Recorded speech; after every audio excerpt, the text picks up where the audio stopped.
Depois de aprender sobre o DNA, você já se perguntou como o DNA pode realmente resultar em uma característica? Vamos dar um exemplo como a cor dos olhos. Sim, seu DNA tem a informação genética que codifica a cor dos seus olhos. A cor dos olhos é baseada em um pigmento dentro dos olhos. Mas, para ter esse pigmento, você tem genes, que são porções de DNA que podem codificar proteínas que ajudam a produzir esse pigmento. Então, vamos falar sobre como seu DNA pode levar à produção de uma proteína. Esse processo é chamado de síntese de proteínas. Síntese significa fazer algo, então síntese de proteínas significa fazer proteínas. Você pode se perguntar, por que as proteínas são tão importantes? Bem, você pode não perceber isso, mas as proteínas são muito importantes. Elas fazem todo tipo de coisa. As proteínas estão envolvidas no transporte, na estrutura, na atuação como enzimas que fazem todos os tipos de materiais, na proteção do corpo e muito mais. Você tem que fazer proteínas, é essencial para você viver. E o que é tão legal é que você está produzindo proteínas agora enquanto assiste a este vídeo sentado. As células estão produzindo proteínas. Então, de volta ao seu DNA e seu papel em tudo isso. Todas as suas células têm DNA, bem, com algumas exceções, e esse DNA está no núcleo. Alguns DNAs são não codificantes. Alguns DNA compõem genes que não são ativados. Mais sobre isso em nosso vídeo de regulação genética. Mas vamos falar sobre genes que codificam proteínas ativas. Então, como vamos obter as informações desses genes do núcleo para que a célula possa começar a produzir as proteínas que precisa produzir? Bem, vamos apresentar a você o incrível trabalho do RNA. Temos um vídeo comparando e contrastando o RNA. Seremos breves aqui em dizer que o RNA é um ácido nucleico como o DNA. Mas tem algumas diferenças. Seu papel na síntese de proteínas também é enorme. Observe nosso aviso típico. Tendemos a simplificar os tópicos sendo o mais precisos possível, mas esperamos que você tenha o desejo de explorar esse processo complexo mais tarde para aprender tudo sobre as informações extras. Na síntese de proteínas, podemos observar duas etapas principais. Uma é a transcrição e a outra é a tradução. A transcrição tem um C e a tradução tem um L. Lembro-me de que C vem antes de L no alfabeto, o que me ajuda a lembrar que a transcrição vem primeiro. Eu gosto de mnemônicos.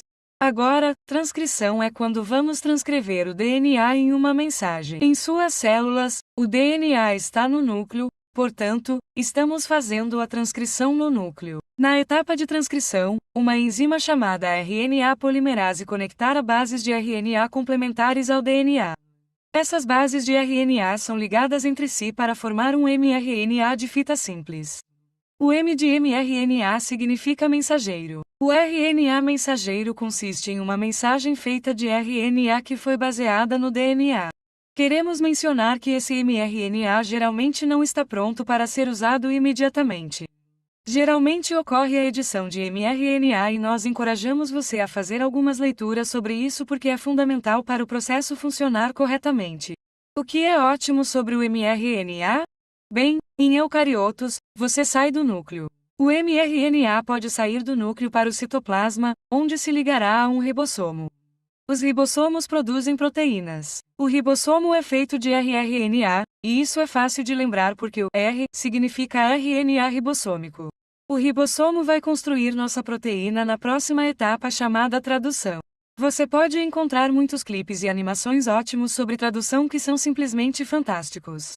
Nós vamos falar sobre o básico. No citoplasma, se você olhar para isso, você tem todas essas moléculas de tRNA disponíveis. tRNA é RNA de transferência. Eles carregam um aminoácido neles. Um aminoácido é o monômero de uma proteína, é um bloco de construção para a proteína. Vamos precisar de aminoácidos para construir uma proteína. Se você tem muitos aminoácidos juntos, você pode construir uma proteína. Então é o tRNA que vai juntar esses aminoácidos para fazer isso. Mas espere, como o tRNA sabe quais aminoácidos reunir? É por isso que o mRNA, a mensagem, é tão importante, porque vai direcionar quais tRNAs entram e, portanto, quais aminoácidos são transferidos. Todos esses tRNAs estão procurando bases complementares. Quando eles encontram as bases complementares no mRNA, eles transferem seus aminoácidos.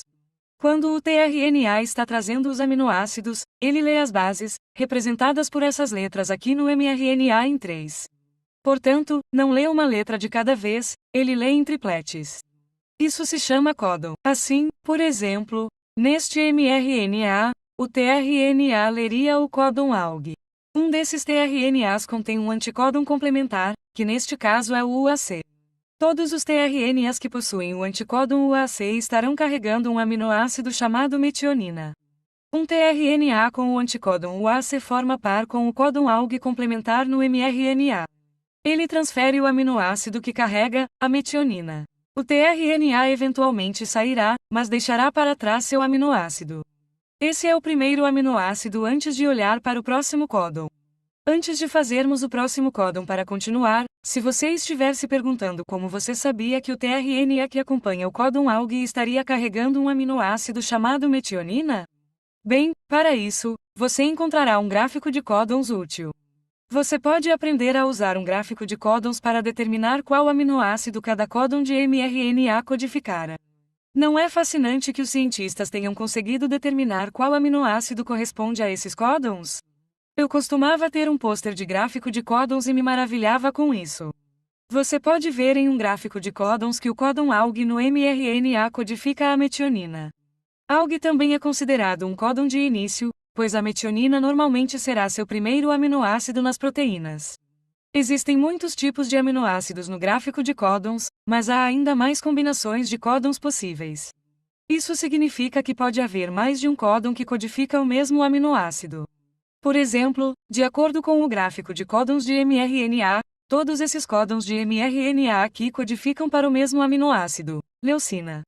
Isso significa que seus tRNAs complementares carregam o mesmo aminoácido, leucina. Ok, então voltando ao mRNA, vamos tentar o próximo códon neste mRNA. CCA. No gráfico de códons, você pode ver que codifica o aminoácido prolina. O tRNA complementar tem o anticódon GGU, e veja, ali está a prolina que sabíamos que estaria carregando. O tRNA transferirá esse aminoácido e, eventualmente, sairá de onde pode pegar outro aminoácido. Esses aminoácidos são mantidos juntos por uma ligação peptídica. E vai continuar crescendo. Normalmente, no final do mRNA, há um códon de parada. Os códons de parada não codificam um aminoácido, mas quando o ribossomo o atinge, indica que a construção da proteína terminou. Então o resultado da tradução é que você construiu uma cadeia de aminoácidos que foram trazidos em certas sequências com base na codificação do mRNA. Mas lembre-se que o mRNA era complementar ao DNA. Então o DNA foi o diretor de toda a construção da proteína.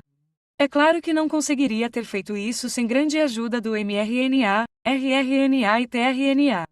O enovelamento e a modificação da proteína podem ocorrer e a proteína pode precisar ser transportada. Tudo isso pode variar com base na estrutura e função da proteína. Outro tópico fascinante para outro vídeo das Amoeba Sisters. Bem, as Amoeba Sisters ficam por aqui e lembramos você de continuar curioso.